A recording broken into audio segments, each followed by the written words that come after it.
Hai Sobat Sukses, kembali ketemu dengan saya Denny Sidarta. Kali ini kita akan membahas terkait dengan investasi saham dan bagaimana pajaknya setelah yang satu ini.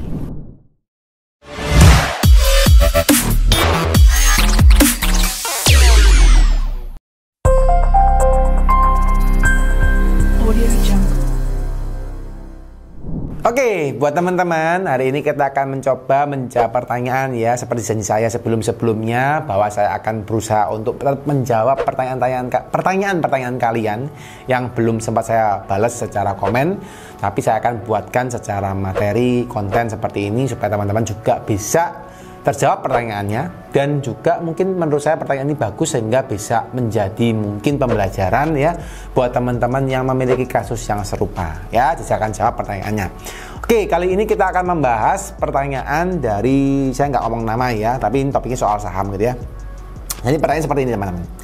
Pak, saya sudah hold saham selama 1,5 tahun lebih ya, dan tidak saya laporkan tahun lalu.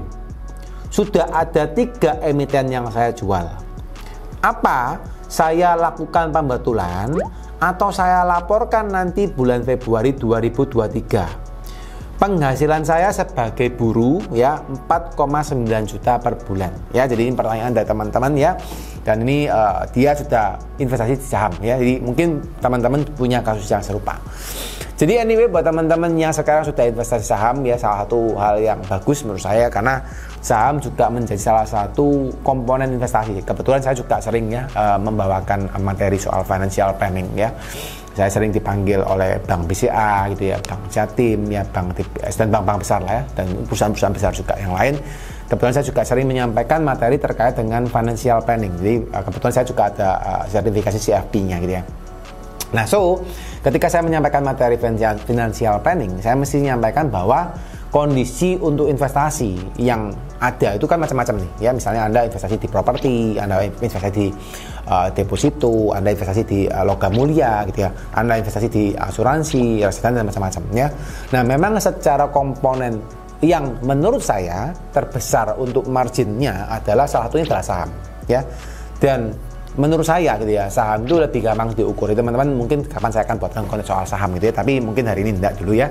Nah, cuma intinya gini, menurut saya si saham itu adalah salah satu investasi yang bisa diukur ya. Jadi kalau teman-teman ngomong, Pak saya tuh takut Pak investasi saham, enggak juga ya. Karena anyway saya untung bisa ratusan % guys ya dari saham, dan itu terbukti.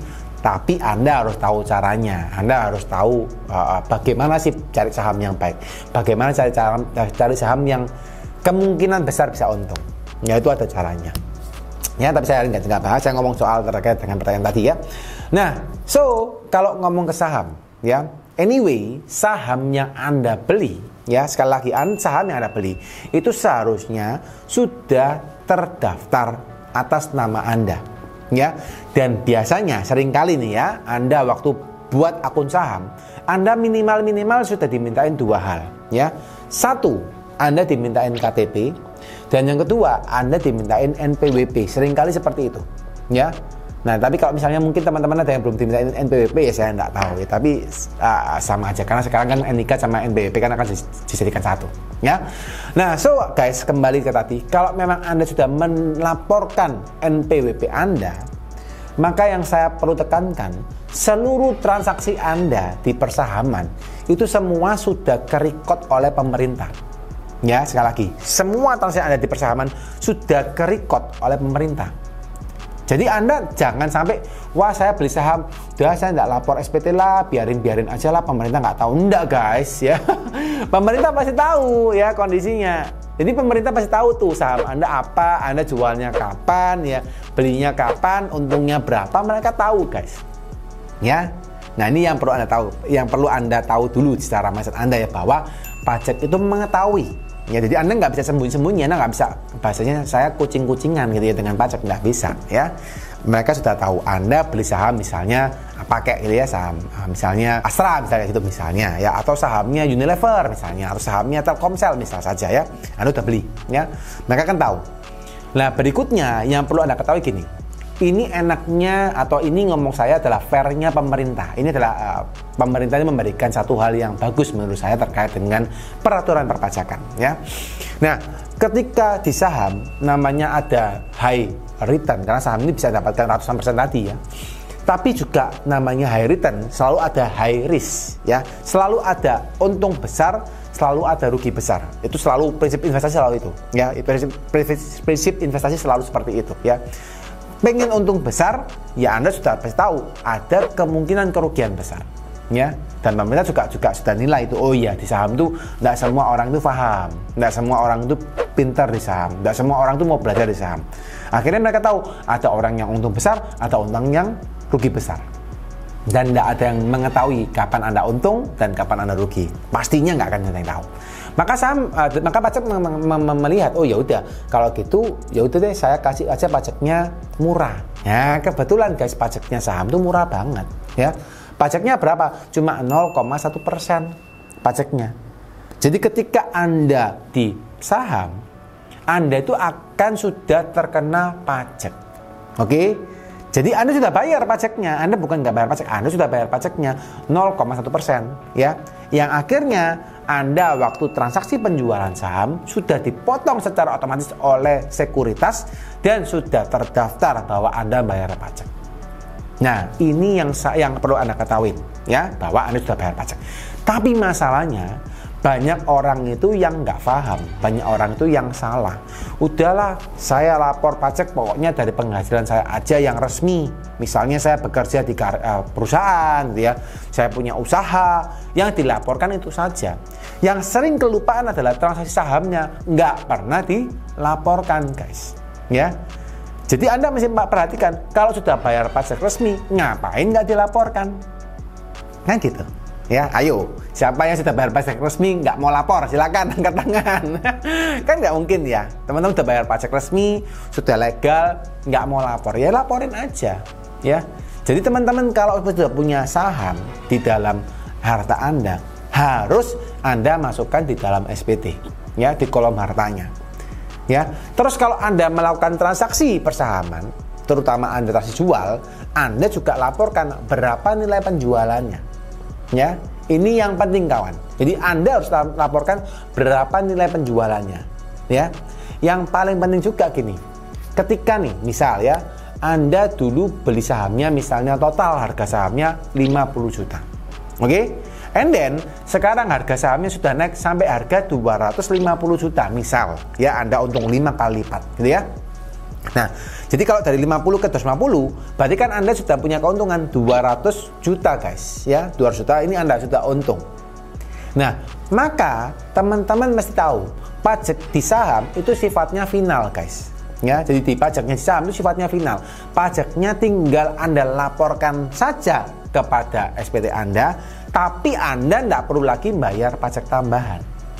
Ya, ini yang menarik teman-teman ya.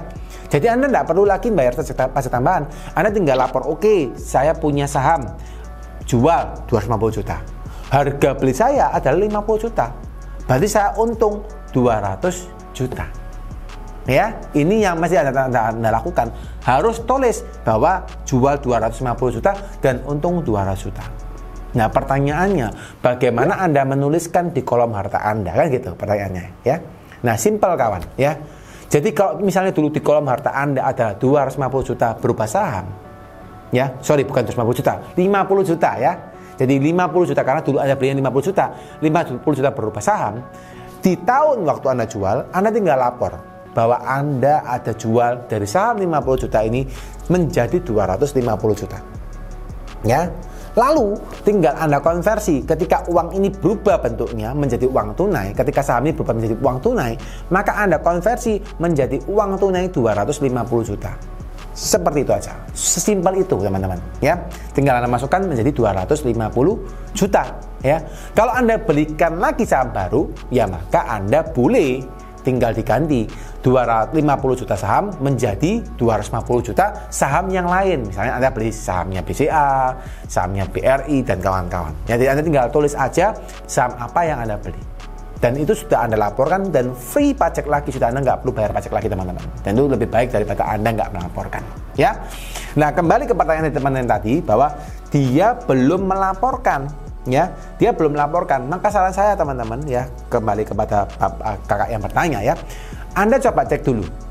Kalau misalnya di 2020 kemarin Anda belum melakukan PPS, maka sebaiknya Anda boleh melakukan pembetulan ya daripada saham yang Anda beli. Ya, karena Anda sudah melakukan penjualan, Anda pembetulan dulu supaya Anda bisa melaporkan penjualannya, ya. Tapi kalau Anda sudah PPS, ya ini memang satu masalah ya, karena PPS kemarin Anda sudah PPS selama 2020 ke bawah, Anda tidak boleh melakukan pembetulan, ya, syaratnya gitu. Jadi setelah melakukan PPS, tidak boleh pembetulan. Ya sudah, Anda terima aja, tapi kan minimal Anda sudah lapor harta Anda, kan gitu. Tapi kalau memang belum lapor, masih ada yang kurang, ya 2021 ini, 2022 ini, 2023 dan ke depan, tolong diperbaiki supaya pajaknya bisa lebih rapi.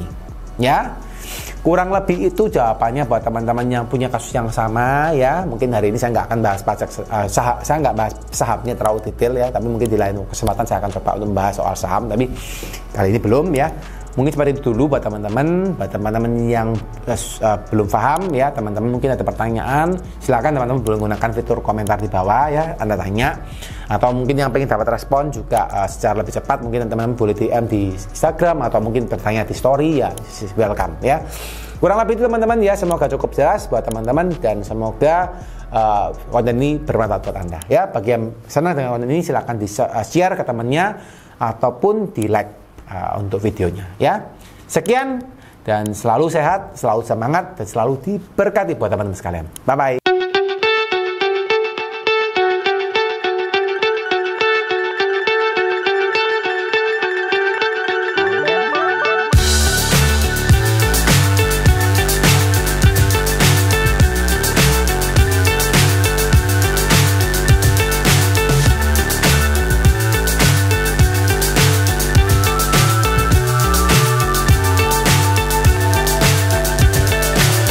So high I'm hypnotized. What's up is down, what's left is right. Chasing stars and holding you.